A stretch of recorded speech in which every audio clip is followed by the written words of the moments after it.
Hi everyone, we're here with Christina Littlejohn, Executive Director of the Arkansas Symphony, and they have some innovative programming for new music, which I asked her to talk about, and she also had some comments on a session she went to this morning, and talk to me.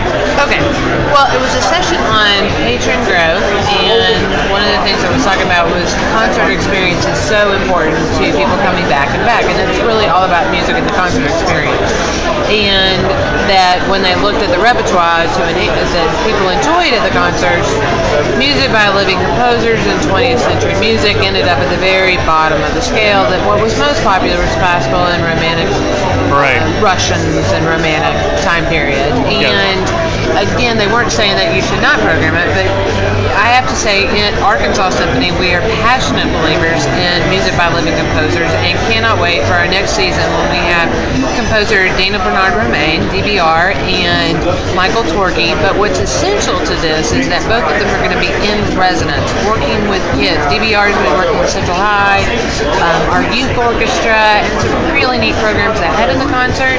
And also Michael Torkey will be there ahead of time, meeting with our donors, working with the universities, etc. And I think that'll really, putting a face to the piece will really add value and add to that connection. And so I still think that there's so much potential with composers, and I love doing music by living composers when the composers are there and can help explain it and be the face and talk to the musicians and say, well, I really think you need to go high here or be crescendo here because that was how I wrote it, but maybe not, and work with the artists in the community. And so I'm really excited about next year's season. But it was kind of interesting to see what people enjoy, but again, it reiterates to me the need to have composers. The more you can have composers working with your community, so engaging the community in the experience and the work. The more fun it is for everybody involved. Do you feel like there's been talk about that at all at the league this year or in past years, or that they're being helpful in that way? A lot of talk about it in past years. This year, not so much, probably because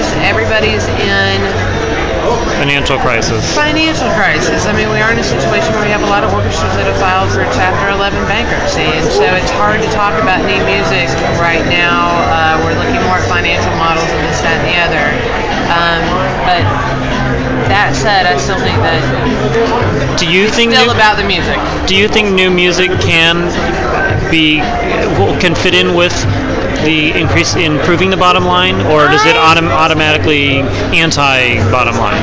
I think that if you can have the composer with you in the community, talking about his music, engaging people one-on-one, and some of your biggest subscribers, I think that could be the cool factor. Because part of it is about the experience, and people want to go for the experience, and they want to feel connected to the musicians. And how awesome is it to be connected to the composer? Because they could be talking to Beethoven, the next Beethoven.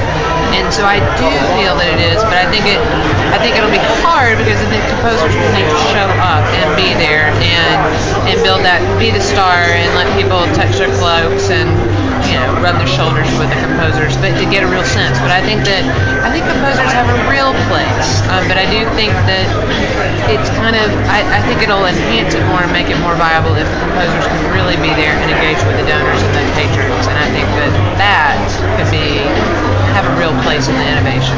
Excellent. Thank you very much. We agree with you. This is Christina Littlejohn, Arkansas Symphony, from the 2011 Orchestra League Conference in Minneapolis.